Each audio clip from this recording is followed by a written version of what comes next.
Hi, this is Pancake Marathon, where essentially sometimes I can't speak for the we, I can speak for my experience, because this is what I have to give. I don't have more than that, and I surely don't have less. Because, well, as we learn in recovery, what we give away, we get to keep, right? Right. I don't know. Sometimes I wonder if I'm practicing the principles and all my affairs the right way. Yet, can I really have the ability to God shame myself? I mean, I can, but how much of an aspect of life does that really take shape?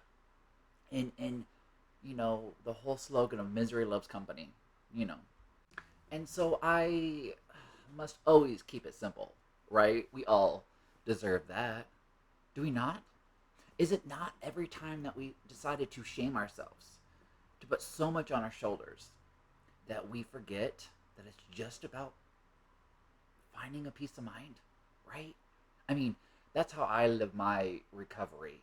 I always try, and even if I'm not at my 100, and maybe I'm at my whatever it may be, it's usually I say 30%, and to simply say maybe that's somebody else's 100. And so if I'm so willing to God shame myself, to say that the way that I understand and comprehend the God of my own understanding, I will then, maybe not show up to my life being the best teacher that I can be, a trusted servant, right? As a leader. For the best teacher, simply to say, is the one that remains a student. And the same sense of that aspect of a leader shall always remain a servant. Because how else are you supposed to find unity, right? If you can't relate to anything, then what is the point? What is the point? And it's true.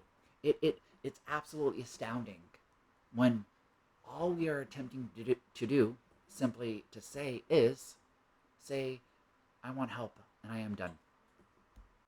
And sometimes that comes out as yelling, arguing, saying, I hate ye. And then we're like, ugh, I'm miserable again. But I have this human existence and I want company, right? Because no matter what life aspect you have, you see, when you shame yourself, you shit on yourself, right? Don't shit on yourself or anyone else, because should you do that? Should you not do that? It's all up to you. It really truly is. And that's why I love how recovery is so geared towards a spiritual program. Sure, we can say there's the evolution aspect of itself where, you know, when I was talking to somebody recently, there, I don't I let's just keep it simple, right? Let's just say there's 20 archetypes of recovery, right? The AA, the NA, the CMA, the CA, the SA, Sex Anonymous, the Gamblers Anonymous, Workaholic Anonymous, right? And then it has branches from that aspect of itself. We can even look into that of the historical aspect of the scholarly viewpoints of, um, we can somewhat say the more commonly known original AA, the Washington Oxford group, right? Where essentially it's almost morphed from that of, yes, embracing, the aspects of what AA brought to the table, of expanding it from the Washington Oxford group of 6 steps and their tenets and their absolutes to the essentiality, because the tenets are, I would imagine, if I'm correct in it, as how I have interpreted it in a simple way of saying, is the traditions, and the absolutes are, I'm not sure. I'm not too sure what that would be in the sense of itself. Is it commandments? I would imagine. I'm not too sure. Or would that equivalent to promises if it's in AA? Yet, simply to say, that group, that fellowship, their first step was we're all sinners. Okay, and so I would imagine in the evolution of recovery and living life on life's terms in a sense of itself is that would equate to what would be considered celebrate recovery, right? The spiritual, the religious approach to a peace of mind, a God of your own understanding, essentially and simply to say. And yet, with it, with that being said, there's a even going back further into that, there's an aspect of a group that was before, simply to say, the Washington Oxford group. And I'm not sure what they're called. I just heard about them from, that of, we can say, the grapevine, but it's not the grapevine. I'm not talking about, the letters from Bill and all those as such. So, in and what it can be, I got to focus in the now, right? Because, I say this because, as you may have come to the understanding, because that's the context that I brought to the table, is that it takes time to, mix, audio, and sometimes it's all about just showing up to your life. And so I'm going to go ahead and keep my peace of mind, not work so hard, simply to say, because I know when my character defects kick in, ooh, A, ooh, A. What kind of A, who A, what kind of A am I going to do today? So I say. And the reason why I say all that is because, you know, you might not recognize the simple fact that I paused it and kept going. Because I am at a point in my life to not God shame myself for what I bring to the table, what I have to offer. And I know when I'm in the ego, the self-seeking, the aspect that brought me in a sense of saying of what is my escape, my addiction, my alcoholism, right? Because there's a point where it's alcoholism by the simple definition of itself is a hopeless body, state, and mind, and I think that's like a noun aspect when we're in the sense of trying to comprehend through linguistics of a dictionary, in a sense of saying. And then in and of itself, the addict is the action, the verb of the noun of alcoholism, a hopeless body, state, and mind. And so, that's kind of how I see it. And yet, simply to say, I've come to this conclusion, this spiritual awakening, as I have come to like a moment, because I keep showing up, right? I keep hearing and listening, per se, right? Because I say this in the sense of, because I'm not going to shame myself for speaking, because I almost, in a sense of saying, coming from that sense of, I can absolutely, I'm raising my hand right now. I can, I can absolutely say, in the simplest measure of itself, that yes, to me, I would say hearing is active listening, and in my recovery and how I carry my message and try to, try and to practice the principles in all my affairs by my interpretation of not shutting the door on the past, right?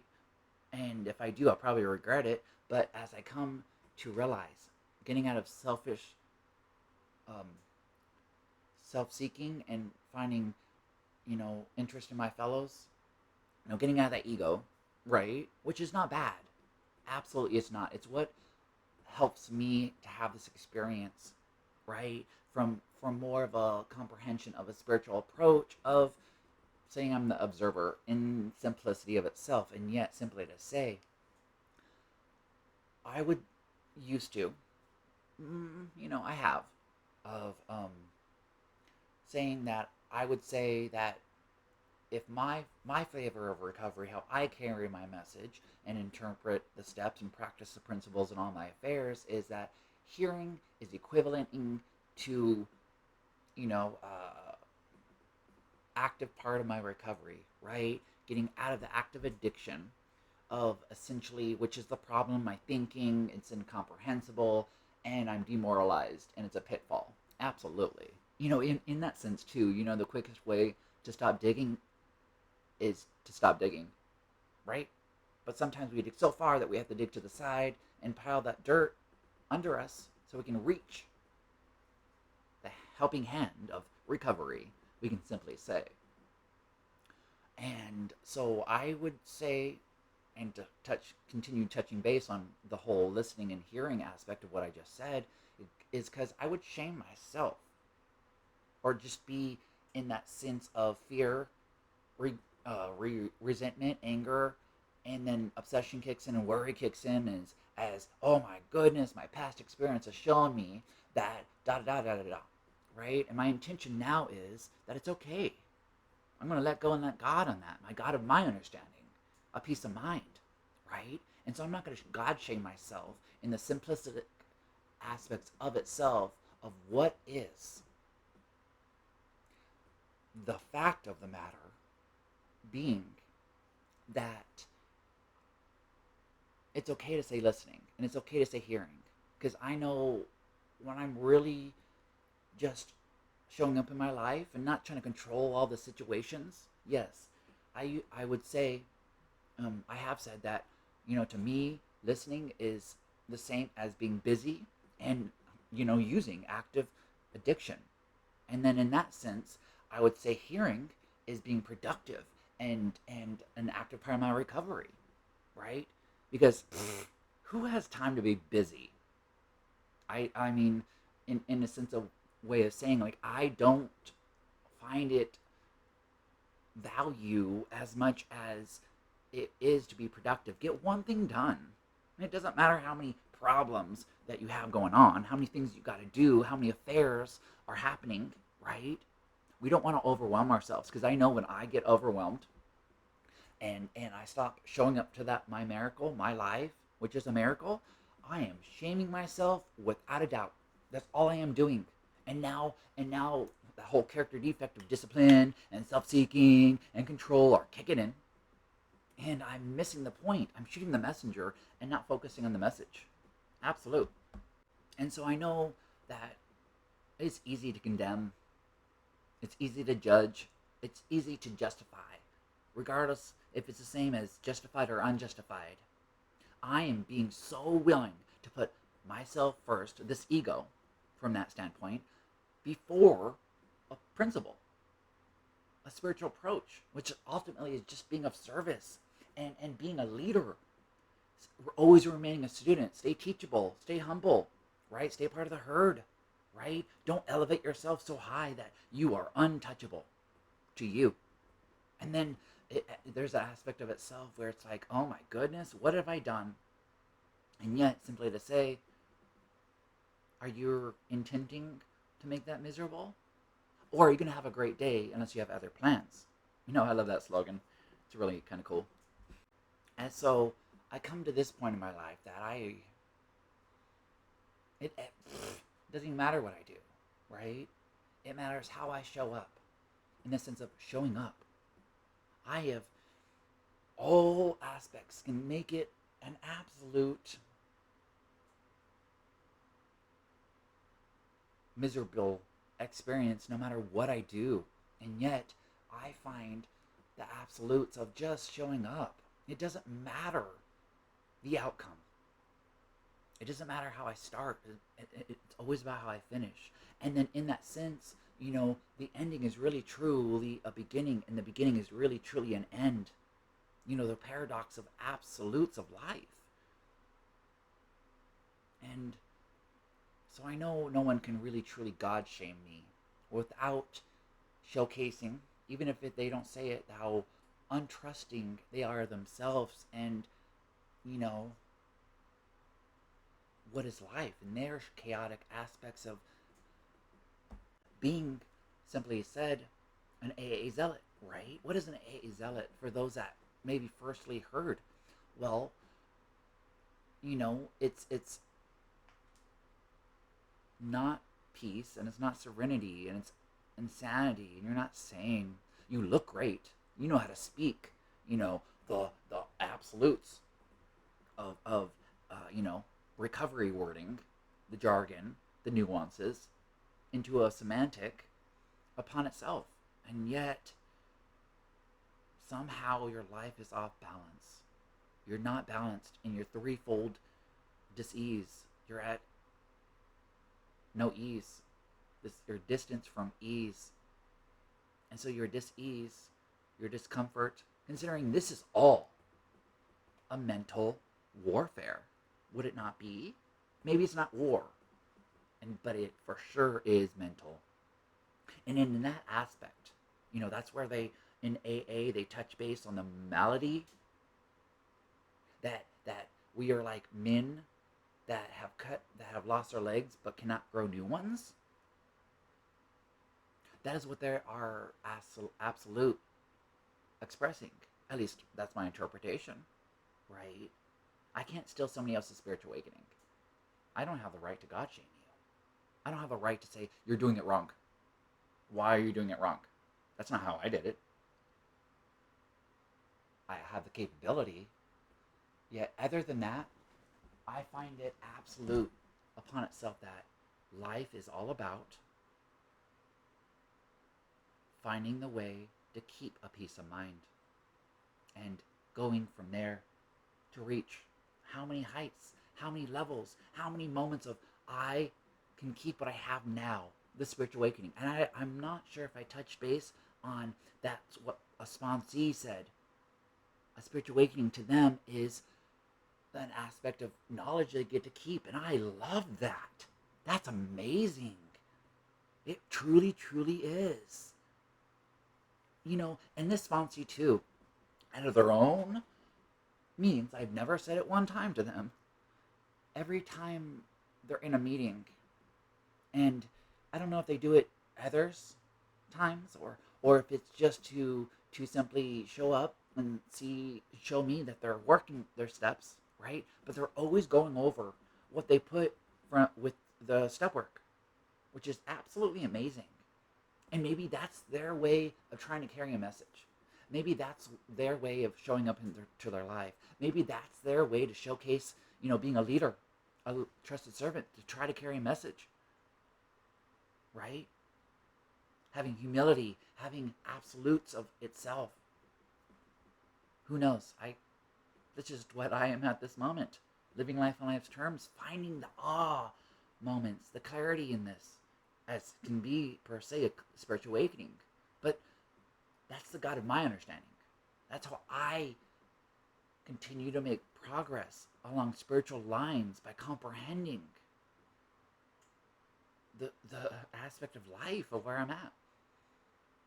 And if I'm so willing to God shame myself from just a simple example of, I said listening, oh my goodness, I am just like them, per se, the ones that I condemn. So, simply to say, is it truly an aspect of recovery if I God shame myself? It is. It can be.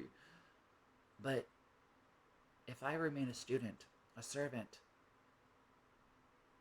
to place principles before personality, even it says it right there, what is a personality? It's an ego. Would it not be? I would imagine yes. Truly it can and absolute will be. And yet, simply to say, showing up in my life these days is, well, I'm doing it now. That's where I'm started. But how will I finish? How will I keep doing the next right thing? How will I keep on reflecting and admitting that I am what I am? That whatever it is, I'm powerless against that hopeless body state and mind, that alcoholism, and that poison that I'm killing myself with, surely but slowly committing suicide, is alcohol, right? And then it makes my life unmanageable. Because if you're not there to manage your life, then would you not then be powerless? And you're, is it that not a metaphorical death upon itself? And if it's metaphorical, it's all in the mind. You're not actually dying, or physically, simply to say, you're not on your deathbed, right? I mean, it might feel that way sometimes, depending on what level of abuse, essentially, of our future, of regretting our past. and not finding solace, not finding peace of mind, not finding self-care enough to say, hey, I am at a point where I just can't. And that's okay. I'm hurt, and that's okay. I am miserable, and that's okay. And yet, it happens, and it's okay to not be okay. It's okay to be hurt. Yet, when you find that you're rock bottom, or you being sick and tired of being sick and tired, and you find a simple way of life, that you were overcomplicating it, that things were just compiling, that you were reacting because everything needs to get so much done. And that's why I see how productive getting one thing done can help. Keeping it simple.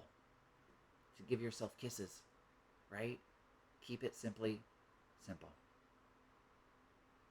And going from there, because who else could say that they truly, in the aspect of life, really, truly, in absolute care what you think. And yet, simply to say, it's okay to not be okay.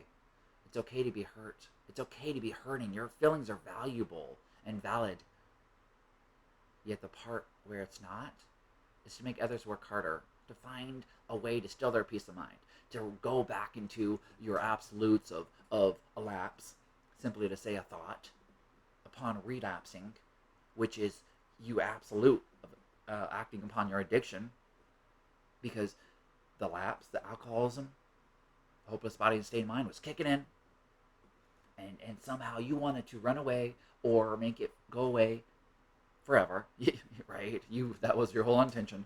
Yet then we realized that we God shamed ourselves. We find a way of doing things out of character, of the work that we put in. And that's okay if you do more sub-zero research. Everyone does it.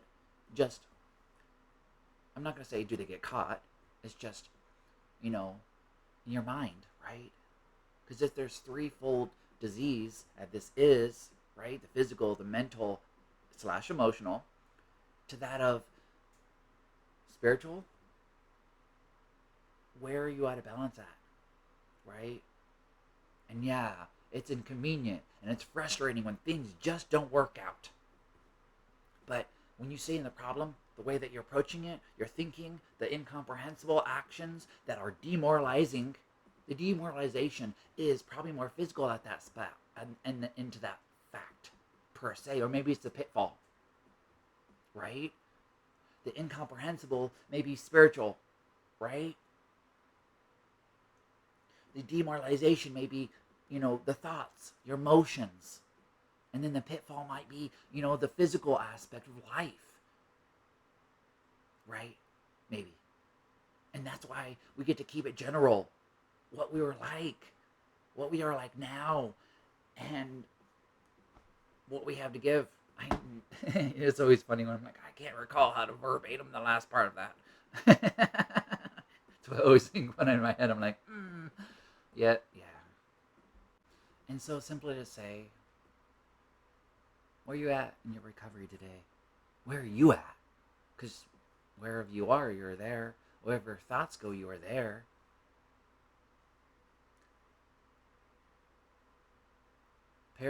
Thoughts are like parachutes. You are where you land. Analysis is like paralysis. Overthinking is probably what will lead you into a relapse. Kind of like resentments are a killer. And the number one offender of recovery, right? It can be. And simply to say, it comes to absolutes of who knows? Who knows at this point? And simply to say, though, life is about showing up and being a part and taking responsibility. And it doesn't matter how you can take responsibility. It doesn't matter how you started. It's about how you finish. And you know, being a trusted servant, being a leader, right? Being a student, being a teacher. And yet, simply to say, your shoes do fit just right. You do deserve to take up space. Your feelings are valuable. And guess what? You are loved unconditionally by your higher power. The understanding of peace of mind. Serenity. How do you give it to yourself? So you can keep what you have by giving it away. Anywho, this has been another episode of Pancake Marathon, to where it's all about the 180 after we do the 360, right? Simply to say, I love you. Have a great day. And thank you for being part of my recovery, the God of my understanding.